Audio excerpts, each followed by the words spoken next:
Hey, everybody, I'm Tom Vassell. I'm Chris Yee. I guess I should be more like, hey, everybody. Oh, bienvenidos. How do you say Thunderdome in Spanish? I'm talking to you. So this is Rowdy Partners, which is based on wrestling, but it is a trick-taking game, thus the word partners. Now, on the box, it says 2 to 4 players. I kind of wish they did the thing that Plate does, where it showed 2 to 4, because the base game of this is 4 players. Yeah, and even the rulebook kind of handles. This is mostly a 4-player game played in partnership. Partners, right? Right, but you can play with less. Let's take a look at how. In this game, each player is going to choose a wrestler, and then you're going to, in teams of 2, I'm going to talk about the 4-player game first. They will attach them together. Now, every wrestler comes with there's like a track that you build together on both sides. And so there are 6 wrestlers. You can see Thunder, Lawman, Nat Greaves, Amazing Grace, The Wretch, and Dynamite. If you're playing an odd number of players, then if you're playing with 3, or actually with 2, then you'll have a wrestler and a manager for 3. This would play against the other 2 players. And if you're playing 2 players, each person would have one of the big wrestlers and a manager. Now, each wrestler that you pick has a special ability, and we'll talk about that in a bit more. You're also going to have a board here where the cards for each round will be played, and another board to show who's in the ring. So here I am playing with Thunder and the Wretch.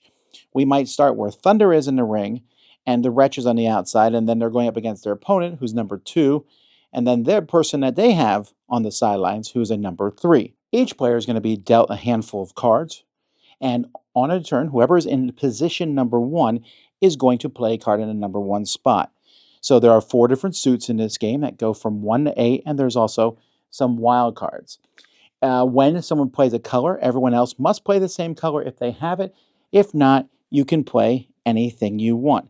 So in this case, let's say everybody plays cards of the same color. So we play them like this.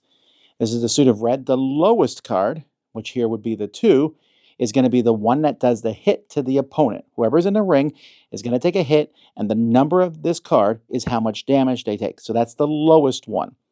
Now, often someone might play a low card first, so how can you stop them? Well, if you don't have that color, or somehow you get to play another card that is the same number, then both of those cancel out.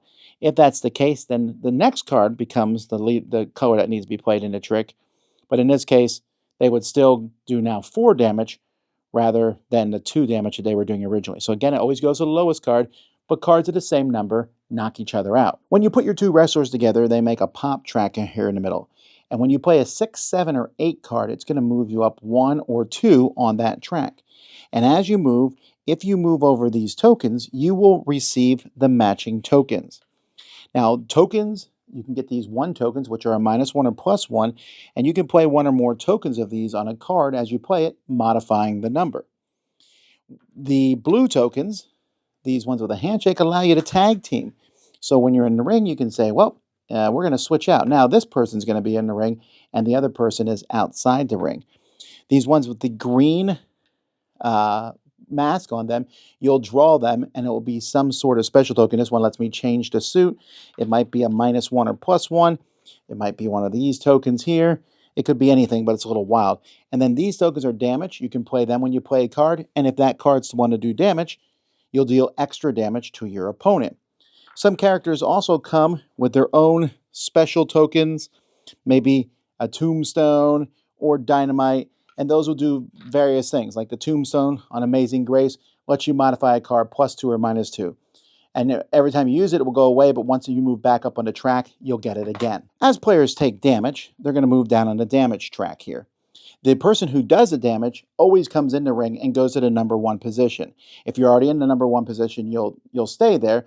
But let's say that the donkey here is the one who hit, then you would just simply flip this around, show the donkeys in the number 1 position, and they would go here. The person who takes the hit will stay in the ring until their teammate does a hit, or until you play one of those tokens that lets you switch. So whoever's in the ring will take the damage. When you get to 0, you're not knocked out yet because there's the 3 count. So if I'm here and I take 5 damage, I would go to 0 and stop. You then move as long as you take at least 1 damage. It won't move again unless you take at least 2 damage. And then if you take at least 3 damage, you're KO'd. and the opposing team wins. If one person on the opponents is KO'd, then you win.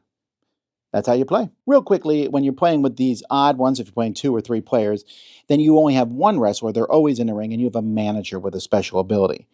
What this means is you have 2 hands. You have 1 hand, but 8 of the cards you start with in your hand, and the rest are placed down like this. You always have access to this card, and once you play it, the cards underneath it will be revealed, and then those cards will be played, which will reveal these. And once you free up this middle one, you have a special ability. In this case, you can turn one of your cards wild. The cards that are laying face up act as part of your hand. You have to use them to follow suit. Just like you can, but you don't have to. You can play both cards from your hand, both cards from over here. It's up to you. And I should also mention, I mentioned the wild cards earlier. You can play these as any color you want, but you don't have to use them to follow suit if you don't want to.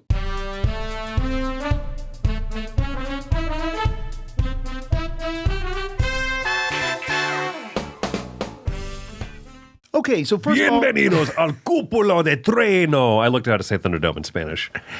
Great. That will be useful information someday. Yeah, cúpula de trueno. Okay. Anywho, you know what? To that end, I think this is not hyperbole. I think this is the most thematic trick-taking game I've ever played. Maybe Lord of the Rings? Yeah, this one's up there, right? It really has that cool, you're in partnership for a reason where you're tagging each other in and out of the ring and you're kind of setting each other up. It has a little bit of that, the only other theme I could maybe see having gone with this would be volleyball. And that sounds silly, but that idea of setting each other up for a big blow is really well done in this. Yeah, volleyball actually might have worked, but it wouldn't be nearly as interesting, at least in this. The wrestling thing is fun, and it's also fun to switch back and forth, and that matters. Using the one token at first when you play you spend it to switch. You're like, should we switch? I don't know if we should switch. But there will come a time in the game you're like, we need to switch. I need to get out of this ring. I'm getting beat up. And you're like, well, love to, but hang in there, guy. Well, even the what is a fairly blatant catch-up mechanism where your damage track runs out and then you have that 1, 2, 3 shots to survive before you get knocked out. I actually really like that. I really like 1, thematically, and 2, I think mechanically it does a good job of making sure you can't just win with a 1 card tucked in at the end. I don't find that as... Yeah, I agree. I'm not so worried about the catch-up mechanism. I just like having it there to stop it from just sometimes a big, somehow the card's canceled out and now a 7 is going through. And so you won't lose. And I'm like, we lost on 1 hand. No, you need to lose on 4 hands. The hand that takes you down to 0 and then 3 more. You say hands with tricks. Yeah, tricks. Yeah. Sorry, tricks. Yeah, so I don't mind that, and I really like it. I like the tokens because there's not too many of them. They're really all easy to understand. The ones that are tricky are the player powers, and you'll know that immediately. Mm-hmm. Minor details, they could have put a +2, -2 on the tombstone. I feel, and some of the tokens could have said, those are the tokens that do things different. I'd put it on them, but yeah, I love go back to the theme. I just like the characters. I would watch these guys wrestle. I think I have. Yeah. I don't know that I've ever seen an actual donkey in a wrestling ring. I'm sure it's been done. That's true. It might be done. Yeah. But no, I think you're right. It's a fun cast of characters, and the theme fits very much the attitude of the game. And I think that's a really good sign in there. Because the theme works so well, I'm less interested in less than 4 players. Don't get me wrong, the way it's done with the face-down cards will look a little bit, if you've ever played Seven Wonders Duel, it looks a little bit like that, although it's not really similar, other than that's how the cards come up. It's very interesting. You have a hand of cards. There's cards face up. I know those cards. You know those cards. You get an extra special ability. Mechanically, I think it's a sound. I agree. But it just loses some of the fun. A lot of the fun for me, because some of the fun is, I need help. Your team is like, don't worry, I got you. I just got rid of their card. You're like, and here comes the finishing blow. It just feels good.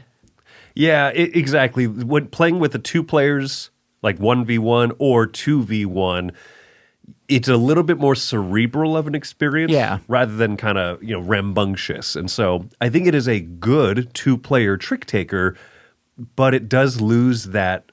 It loses that explosive theme a little bit in that. So for that reason, I would recommend this very much as a 4-player game. And I think that it's well done that it plays 3 and 2, but it does definitely lose some of the charm. Yeah, you can play it. I mean, it's not bad at those player counts, but I would play probably a different trick-taking game for 3, just another one in general, and for 2, maybe so. There's not a lot of 2-player trick-taking games, so I guess there's that. There is that, right? Yeah, and I think that the 2-player mode does work well. Specifically, you know, we tried it against each other and I thought, yeah, a lot of the stuff still translates well, just not that bombacity. And so maybe you'll love it. Maybe if you've played it at 2 and you say, no, this is one of our go-to trick takers because it seems built pretty strong for 2. But a big part of the draw for me in this game is the theming, which kind of makes up for the fact that it has a lot of little extra rules. It has a lot of little things going on, particularly the 4-player mode, which we're speaking so highly of. You know, you have to like move the trackers and then you have to flip them around. There's a decent amount of rules and stuff going on. It really is an example of the theme carrying that rules load for you, though. 100%. It makes sense. We switch out of the ring.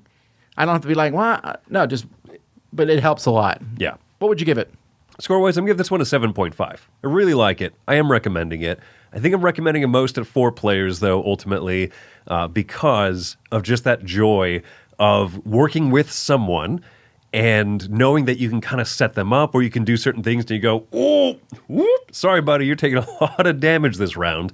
I really like the little rules of equal number cards canceling out, and so all of a sudden the winning suit, the lead suit, changes mid-round. I think all of the rules are great. I think there's a lot of little nuance to them.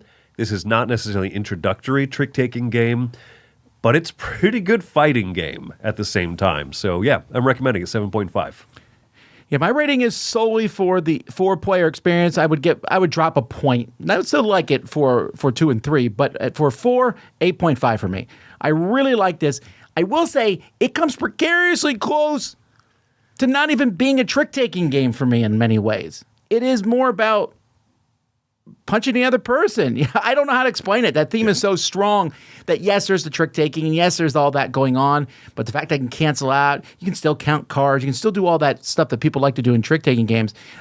For me, this is one of my most fun ones I played in a while. There's more than a lot. There's a plethora of trick-taking games being released, but I felt like this one stood out. It has a theme, which almost no trick-taking games do, a theme that worked. And I've had a raucous good time playing this, and I don't believe I played it with any wrestling fans yet. I don't think. And yet people still were getting into it. I can't imagine what playing with a wrestling fan would be like, unless they go, well, actually. Yeah. In real wrestling, when you play a green 5. But a lot of fun for me.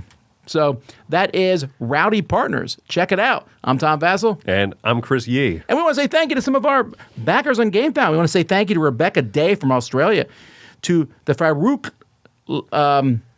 Iqbal from Edmonton, to Konstantin Avyutsky, and to Mihao Kamrivovsky, Karatmarachek from YouTube chat and Discord, and Alan Newhausen. Oh, yeah, also Rule from Amsterdam. Thank you guys for supporting us, and also thank you all. Thanks for being huge wrestling fans. For watching. Luchador!